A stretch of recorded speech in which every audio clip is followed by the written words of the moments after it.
28 novembre 2024. Quand les dictateurs ne savent pas s'arrêter. Alassane Ouattara, candidat à un 4e mandat en 2025.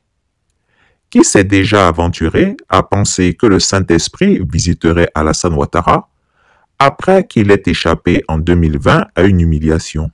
Jouant à l'homme contrit, il avait, dans un mensonge monumental, affirmé qu'il se présentait à un 3e mandat illégal et illégitime en raison d'un cas de force majeure. Face à ce cas de force majeure, et par devoir citoyen, j'ai décidé de répondre favorablement à l'appel de mes concitoyens me demandant d'être candidat à l'élection présidentielle du 31 octobre 2020. Je suis donc candidat à l'élection présidentielle du 31 octobre 2020. La vérité est qu'Alassane Ouattara n'a jamais eu d'autre intention que de mourir au pouvoir, comme le firent Félix Houphouët-Boigny, Étienne Gnassingbé et Adema, Albert Omar Bongo, etc. Il se sait malade, il se sait condamné. Donc qu'à cela ne tienne, il est prêt à brûler la Côte d'Ivoire juste pour demeurer au pouvoir. Tous ceux qui contestent les décisions d'Alassane Ouattara, en réalité ils aiment Alassane Ouattara dans la bouche, ils n'aiment pas Alassane Ouattara dans le cœur. Quand tu aimes Alassane Ouattara dans le cœur, ça se voit dans les actes que tu poses et tu respectes le choix d'Alassane Ouattara. Non, c'est extrêmement important, monsieur le ministre, parce que le président est notre candidat en 2025 et il va gagner ces élections. Tous les militants à l'unanimité demandent que le président Ouattara soit notre candidat. Mais en 2020, on lui avait demandé d'être notre candidat. Il nous a présenté Amadougon.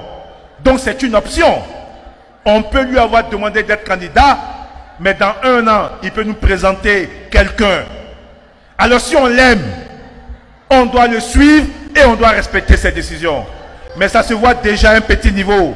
Si à Yamoussoukro, cadre du RHDP, tu es incapable d'accepter le choix du président, qu'est-ce qu'on peut espérer de toi en 2025? Sur l'actualité, il y a des partis qui disent avoir une velléité de rassemblement. On entend union de la gauche. Union de la gauche, et ils disent, avec le chef de file contesté, puisque entre eux ils contestent, donc le chef de file, avec pour objectif de nous enlever par tous les moyens au pouvoir en 2025. Ils disent, ceux-là, en 2025, il faut qu'on les enlève. Ceux qui disent que leur objectif, c'est de nous enlever du pouvoir, ça ne peut pas être un objectif.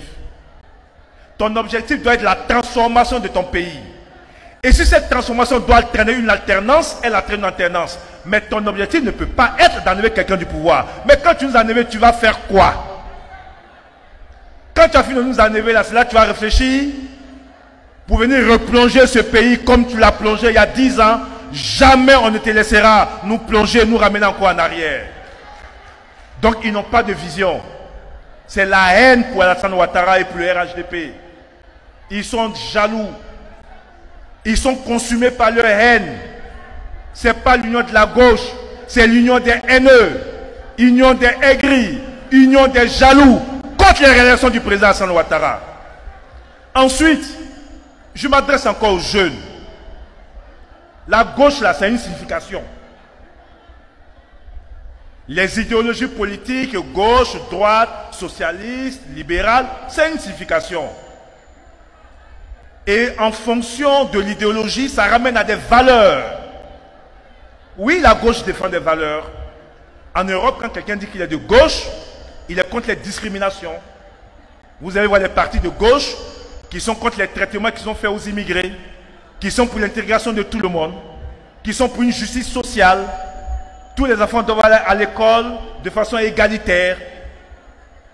Ici, ceux qui disent qu'ils sont de gauche sont ceux qui ont trié entre les Ivoiriens, qui est étranger, qui n'est pas étranger. Ceux qui sont de gauche sont ceux qui ont chassé les gens pour qu'ils rentrent dans leur pays. En réalité, c'est l'extrême droite. Ceux qui disent qu'ils sont de gauche, en réalité, ce sont aujourd'hui, peut-être qu'il y a 20 ans, 30, ils étaient de gauche, mais aujourd'hui, c'est des partis d'extrême droite. Est-ce que vous avez compris? Ce sont des partis d'extrême droite. Ils ne sont de gauche que de nom, mais dans les actes, dans les propos, dans les valeurs défendues, ils se rapprochent plus de l'extrême droite. Ok, alors quand j'ai fini de dire ça, il n'y a pas que eux, ils peuvent se réunir. On a fait une démonstration il y a quelques jours. On a fait des élections il y a 8 mois. Vous savez, les élections du conseil régional, ce sont les mêmes électeurs que la présidentielle. Quand on prend l'électorat du conseil régional et on prend l'électorat d'Abidjan, les communes d'Abidjan, on retrouve l'électorat présidentiel.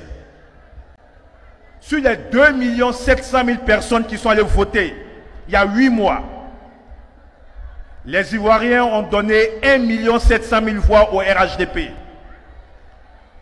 Les Ivoiriens ont donné 380 000 voix au PDCI sur l'ensemble du territoire national. 149 000 voix ou 139 000 voix au PPACI. 180 000 voix à l'Alliance PDCI-PPACI. Toute l'opposition réunie au cours de cette élection intermédiaire n'a représenté que 25% de l'électorat. Là où le RHDP était à 65% des électeurs et les indépendants autour de 6% des électeurs. C'est-à-dire que même si on prenait les indépendants pour leur donner les indépendants, ils ne sont qu'à 31% des électeurs. Il n'y a pas de miracle en politique. Au Sénégal, il y a eu alternance parce que lors des élections intermédiaires, la coalition de l'opposition et la coalition au pouvoir sont arrivés coude à coude. Le président Macky Sall a eu la majorité grâce à un député qui a rallié le camp de Macky Sall. Sinon, ils étaient coude à coude. Vous, on est loin derrière vous et vous espérez gagner des élections dans un an. Comment ils vont faire? Comment ils vont faire? Restez donc zen, continuez à vous organiser sur le terrain. Continuez à vous organiser sur le terrain, continuez à faire un maillage du territoire et donnez, comme vous avez promis, 1 million d'électeurs nouveaux au RHDP pour nous permettre de creuser encore donc l'avance que nous aurons en 2025. La date du 28 novembre demeurera frappée d'un signe indien dans l'histoire de la Côte d'Ivoire, car c'est ce jour-là, recevant son cercle restreint à sa résidence, que le dictateur des lagunes, après avoir abreuvé ses fidèles d'un tombereau d'injures, a déclaré qu'il était contraint à son corps défendant et pour son plus grand déplaisir, de se porter candidat à un 4e mandat en 2025. Le vieux Grigou a prêché comme s'il fallait convaincre des partisans émasculés et étourdis par tant de présence écrasante d'un dictateur avide d'éloges.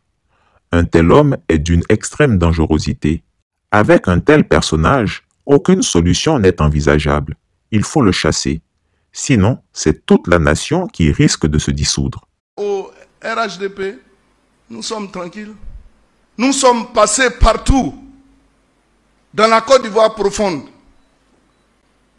avec les militants du RHDP pour dire que notre candidat, ce n'est même pas un candidat naturel, parce que j'ai vu un journal titré aujourd'hui, le candidat naturel peut ne pas être candidat. Mais nous, on n'a pas de candidat naturel. Nous, on a un candidat qui est effectif. C'est le président Alassane Ouattara.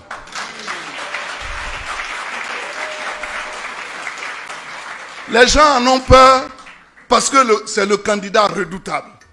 Mais comment vous pouvez choisir, nous, notre candidat à notre place? Est-ce que vous avez vu au sein du RHDP quelqu'un lever le doigt qu'il veut être candidat? S'il l'a dit, peut-être c'est devant sa femme.